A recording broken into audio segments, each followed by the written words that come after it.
जी जी। आइए आइए आइए आइए। कुछ चीजें जो आपको पता होनी ही चाहिए, ऑल्दो ये फर्स्ट क्लास है, बट आपको जरूर पता होना चाहिए वन थिंग कि सर लास्ट ईयर हम सेलेक्ट क्यों नहीं हो पाए थे, है ना। There has to be some reason. देखिए, हम अपनी गलतियों को अगर पहली बात तो मानेंगे नहीं, दूसरी बात उन्हें सुधारेंगे नहीं, तो फिर उनके ऊपर काम कैसे करेंगे। सबसे पहले होना चाहिए, हमें पता होना चाहिए व्हाट वेंट रॉन्ग।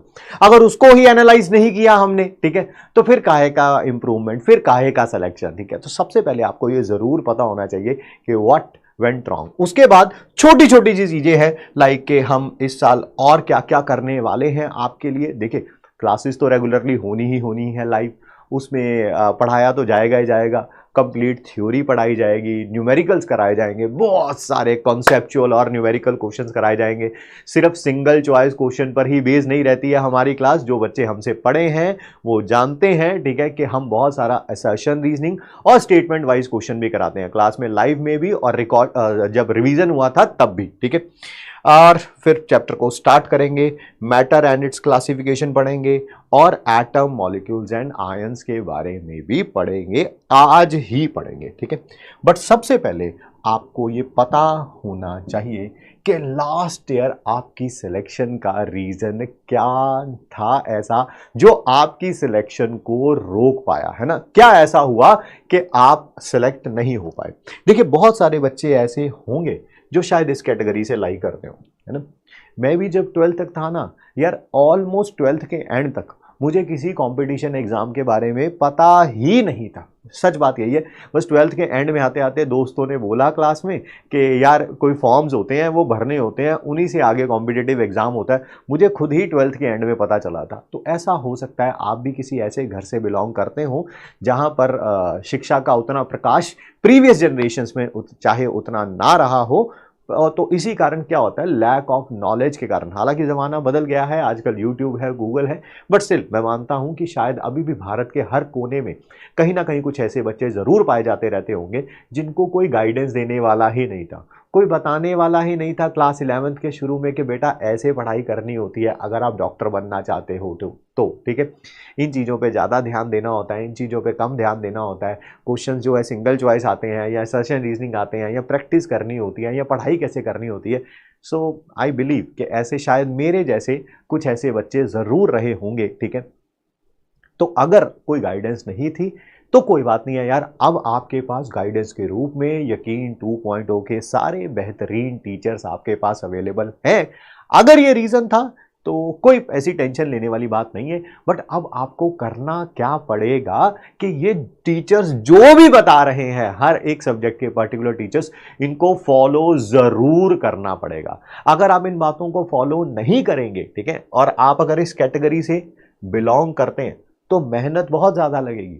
देखिए, आपको उन लोगों से भी compete करना है जो लास्ट ईयर कहीं ना कहीं पर कोचिंग ले रहे थे, उनके पास थोड़ा सा नॉलेज अभी है और वो आपसे थोड़ा सा आगे हैं, ठीक है। इस बात में कोई दो राय नहीं है। बट इसका मतलब ये नहीं है कि अगर आज आप पीछे हैं तो पूरा साल आप पीछे ही रहेंगे, ऐसा बिल्कुल भी नहीं है। अपने टीचर्स की बात सुनिए, ठीक है, उनकी बातों को समझिए, उनको अप्लाई करिए, ठीक है। उसी से सारी चीजें जो हैं वो बनती जाएंगी और आप डेफिनेटली एक्सेल कर सकते हैं।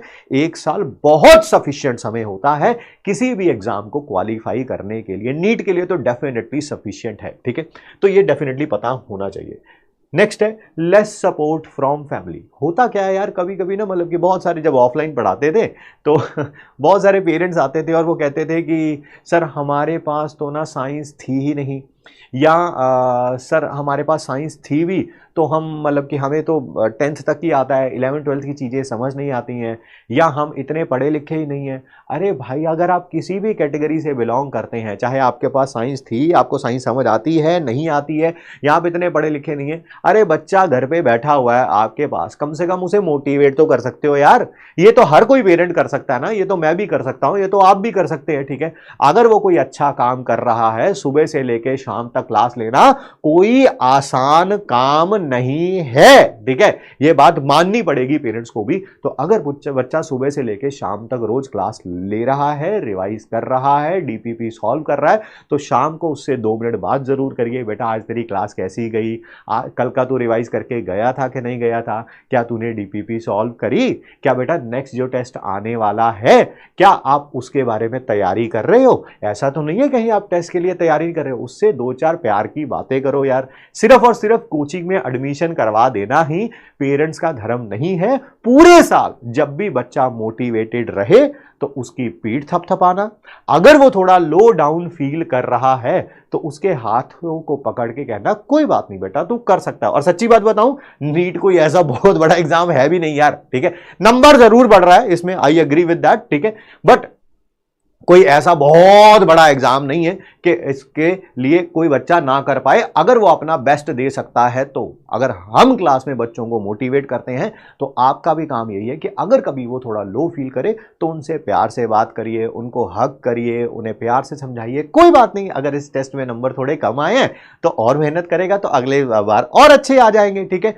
थोड़ा उन्हें प्यार से बात करिए। Each and every one student has a potential. It's all about कि टीचर और पेरेंट्स मिलकर उस पोटेंशियल को कितना एक्चुअलाइज कर पाते हैं, ठीक है। अगर कभी कभी कोई बच्चा सही ट्रैक पे नहीं है, ठीक है, क्लास प्रॉपर नहीं ले रहा है, तो डेफिनेटली उसको थोड़ा सा आप सही ट्रैक पे लाने के लिए थोड़ा सा उसको डांट भी सकते हैं। बट डांटने का मतलब ये नहीं है कि सारा दिन डांटते ही रहें। थोड़ा सा डांटिए, थोड़ा उसके पास बैठिए। अगर आपको ऐसा लगता है कि हमारा बच्चा बड़ा ना चंचल है, क्लास देखता है थोड़ी देर और उसके बाद थोड़ी देर बाद क्या हो जाता है, गायब हो जाता है, तो भाई घर पे मम्मी है, पापा है, भैया है, दीदी है, कोई चाचा मामा भूआ दादी कोई तो होगा, उनको उसके पीछे बिठा दीजिए कि बेटा ये जैसे दीदी को बोल दिया कि ये क्लास लेगा, बस ये देखना कि ये क्लास रेगुलरली लेता रहे और साथ साथ नोट्स बनाते रहे। फैमिली का सपोर्ट इस पूरे 1 साल में बहुत ज़्यादा चाहिए, बहुत ज़्यादा चाहिए। मतलब कि ये अभी सारे बच्चे ना एक्साइटेड स्टेट में, हम केमिस्ट्री में पढ़ाते हैं, और एक्साइटेड स्टेट क्या होती है, अनस्टेबल होती है। ये कभी ना कभी एनर्जी लूज करके ग्राउंड स्टेट में आएंगे। तब घर वालों का काम है इनको बताना कि तुम में वो शक्तियां हैं और तुम कर सकते हो, बस थोड़ा सा पीछे से पुश देने की जरूरत है। जैसे वो कहते हैं ना, हनुमान जी भी कभी कभी अपनी शक्तियां जो है वो भूल जाते थे, ठीक है, तो उनको याद दिलाने के लिए कि वाकई वो हनुमान जी है, ठीक है, उनको जामवत जी याद दिलाते थे। तो इसी कारण फैमिली और टीचर का यही काम है कि वो हम सब लोग जामवत हैं। हनुमान तो वही है जो इस वीडियो को देख रहे हैं, ठीक है, उन सब में शक्तियां। मेरा हमेशा ये मानना है कि आप में वो इनर पोटेंशियल है, बस उसको एक्चुअलाइज कैसे किया जा सकता है उसके बारे में बात करेंगे, ठीक है। जैसे मेरा लाइफ का एक पर्सनल एक्सपीरियंस है, लगभग 10 साल पुरानी आपको बात बता रहा हूं। एक नेशनल इंस्टीट्यूट में मैं था, एक बच्ची आई एडमिशन के लिए, ड्रॉपर बैच के लिए ही आई, ठीक है, एंड उसके पेरेंट्स भी साथ में आए हुए थे। तो उसके फादर ने बोला कि हम सारे टीचर से मिलना चाहते हैं, ठीक है। तो हमें भी रूम में बुलाया गया। आई स्टिल रिमेंबर इट, मैं कहाँ पे खड़ा था, उसके फादर कहाँ बैठे हुए थे, and all that stuff, it's all in my mind right now. मैं बिल्कुल आंख बंद करके उस मोमेंट को रिकॉल कर सकता हूँ, ठीक है। तो ऐसे ही बात करने लगे। मैंने बोला कि जो मैं आज आपको बातें बोल रहा हूँ वही 10 साल पहले भी हम बोलते थे, ठीक है, कि इस बच्ची ने नंबर बताए। नंबर बहुत ज़्यादा अच्छे नहीं थे, शायद उस समय उसके सिर्फ 100-125 नंबर आए थे मेरे ख्याल से, जितना मुझे याद आ रहा है, ठीक है। तो मैंने बोला कि अगर ये बच्ची मेहनत करेगी, अपने पोटेंशियल को एक्चुअलाइज करेगी, तो डेफिनेटली अगले साल सेलेक्ट हो जाएगी, ठीक है। तो उसके फादर जो थे उनको ये बात बिल्कुल भी अच्छी नहीं लगी। उन्हें बोला कि ये सर आप कैसी बातें कर रहे हो। उस समय जो कट ऑफ हुआ करती थी, अप्रॉक्सीमेटली बता रहा हूँ, रफ आइडिया जितना मेरे को याद आ रहा है, मेरे ख्याल से 550, 500 के आसपास नंबर थे। अगर उस समय जो कि कट ऑफ के आसपास होते थे, उस समय कोई ना कोई गवर्नमेंट मेडिकल कॉलेज मिल जाता था, ठीक है। तो कहाँ 125 नंबर, कहाँ 550 नंबर, ठीक है।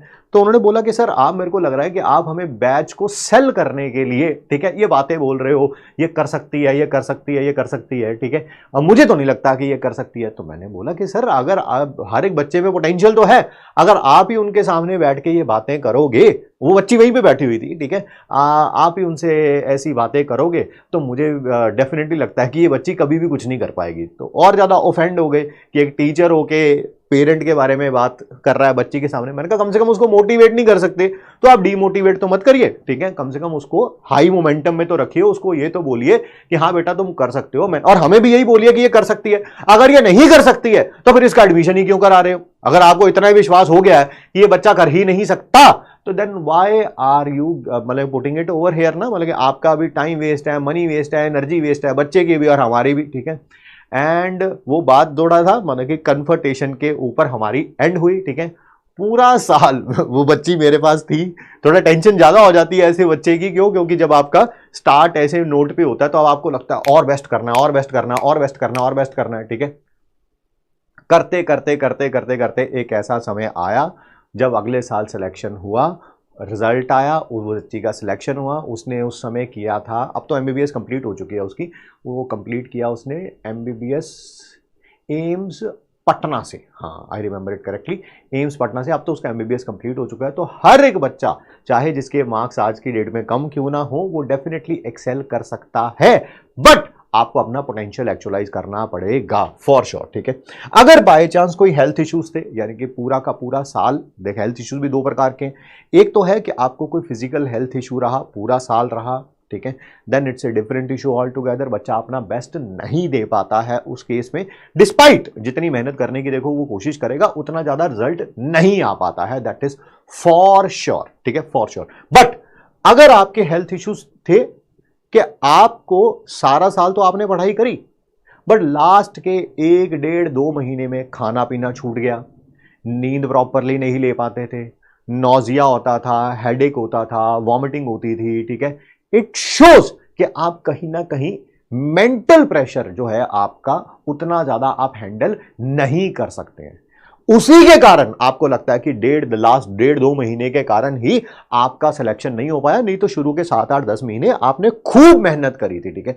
दैट शोज कि आप कहीं ना कहीं आपका वो मेंटल पोर्शन जो है वो कहीं ना कहीं आपका वीक है, आपको प्रेशर हैंडल करना नहीं आता है, ठीक है। तो उस एस्पेक्ट पे भी काम करिए।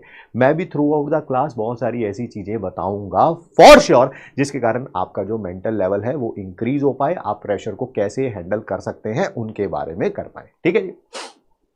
नेक्स्ट देखिए, ये बहुत बड़ा प्रॉब्लम है कि पता चले जी क्लास शुरू हुई है और क्लास शुरू होते ही आप में लैक ऑफ डिसिप्लिन है। क्लास शुरू होती है और उसके बाद ही 15-20 मिनट, आधा घंटा, पौना घंटा, 1 घंटा देखा और उसके बाद गायब हो गए, और फिर सोचा कि शाम को करेंगे, ना वो कभी शाम आती है, ना वो कभी कल आता है, ना वो कभी रात आती है, ठीक है। अगर ऐसे आप हैं तो आपको बहुत ज्यादा सुधार की जरूरत है। आपका सिलेक्शन एक ही चीज करा सकती है, दैट इज कंसिस्टेंसी, कि दुनिया इधर की उधर हो जाए, ठीक है। आपको क्लास, आज की क्लास लेनी ही लेनी है, तीनों सब्जेक्ट की क्लास लेनी है, नोट्स बनाने ही बनाने हैं, रिवाइज करना ही करना है, ठीक है। जब तक आप में इतना कमिटमेंट नहीं आएगा, आप देखेंगे कि वो प्रॉब्लम्स आपके साथ हमेशा परसिस्ट करेंगी ही करेंगे, ठीक है। और बैकलॉग का तो ऐसा है कि आप एक लेक्चर का बैकलॉग बनाइए, सिर्फ एक लेक्चर का, आपको पता भी नहीं कब चलेगा कि ये कब ये एक चैप्टर का हो गया, आपको पता भी नहीं चलेगा कि कब ये पूरे के पूरे एक पोर्शन का हो गया, आपको पता भी नहीं चलेगा कि कब ये एक सब्जेक्ट का हो गया, आपको पता भी नहीं चलेगा कि जैसे ही एक सब्जेक्ट में फिर ये दूसरा सब्जेक्ट भी इंक्लूड होता जाएगा, तीसरा सब्जेक्ट भी इंक्लूड होता जाएगा। तो ये तो इसकी एक्सपोनेंशियल ग्रोथ होती है भाई बैकलॉग की, ठीक है। बैकलॉग को रिमूव करना जितना टफ है, बैकलॉग क्रिएट करना उतना ही आसान है, ठीक है। All you have to do, बस एक दिन क्लास छोड़ के देखो, बस एक दिन, just give me 1 day and देखना ये कैसे इंक्रीज होता हुआ जाएगा, ठीक है। सो मेक श्योर करिए दुनिया इधर की उधर हो जाए, ठीक है। आपको बैकलॉग नहीं होने देंगे, नहीं होने देंगे, नहीं होने देंगे। कई जाने कह रहे हैं हाँ सर टीचिंग स्टार्ट कर दीजिए, पूरा साल पढ़ाना ही है बेटा, पूरा साल पढ़ा, मुझे पता है काफी एक्साइटेड स्टेट में आज पहली बार थोड़ा ले रहे हैं यकीन 2.0, ठीक है। नेक्स्ट, अगर आपने टेस्ट कम दिए हैं या आपने प्रैक्टिस कम करी है, बेसिकली ये दोनों एक दूसरे से इंटर रिलेटेड है, इवन बैकलॉग भी इसी से रिलेटेड है। जब हमारा बैकलॉग होता है डेफिनेटली क्या होता है, हम उतनी अच्छे तरीके से तैयारी नहीं कर पाते, तो उतने अमाउंट ऑफ क्वेश्चन प्रैक्टिस नहीं कर पाते, क्वेश्चन प्रैक्टिस नहीं कर पाते तो टेस्ट नहीं दे पाते, and these all 3 are interrelated to each other. अगर इनमें से कोई ना कोई कमी है, उसका सबसे पहला स्टेप यही है कि बैकलॉग मत होने दो, ठीक है। फिर उसके बाद क्या है, प्रैक्टिस अच्छे तरीके से करो। क्लास के अंदर, डीपीपीस के अंदर, होमवर्क के अंदर इतनी सारी चीजें मैं करा दूंगा कि आपको कोई और एक्स्ट्रा बुक करने की जरूरत नहीं पड़ेगी। बट हाँ, उन क्वेश्चंस को करना आपने ही है on the end of the day. मेरे कराने के बाद भी मैंने क्लास के अंदर अगर 10 क्वेश्चन करा दिए हैं, जब आप रिवाइज कर रहे हैं पहली बार, तो उन 10 क्वेश्चंस को खुद करके देखें। और 10 में से मान लो आपको लगे यार ये क्वेश्चन भी बहुत आसान था, ये भी हो गया, ये भी हो गया, ये भी हो गया, ये भी हो गया, ये भी हो गया, यार ये ऐसे 2 क्वेश्चन हैं जो मेरे को फ्यूचर में भी कभी जो है वो परेशान कर सकते हैं, तो उन पे स्टार लगा के रखो। यानी कि जब नेक्स्ट टाइम रिवीजन करोगे तो इन 2 क्वेश्चंस को तो करना ही करना है, ठीक है, करना ही करना है जी, बिल्कुल। नेक्स्ट, एड ऑन्स क्या है दिस ईयर? ऑब्वियसली जो क्लास होगी उसमें सारी थ्योरी और कॉन्सेप्ट और न्यूमेरिकल ये तो होंगे ही होंगे, ठीक है। हर साल हम एक चीज पे काम करते हैं, उसका नाम है MIT। देखिए, चैप्टर पूरा पढ़ाना होता है, बट कुछ ऐसे क्रक्स पॉइंट्स होते हैं जहां से हर साल, ठीक है, जो है वो पेपर बनता है। That is most important things, ठीक है। जो कि जहां से पेपर बनता है, सारा का सारा ध्यान, देखो पढ़ना सब कुछ होता है, but on the end of the day हमें कंसाइज करना पड़ता है और अपना ध्यान कुछ चीजों पे ज्यादा रखना पड़ता है।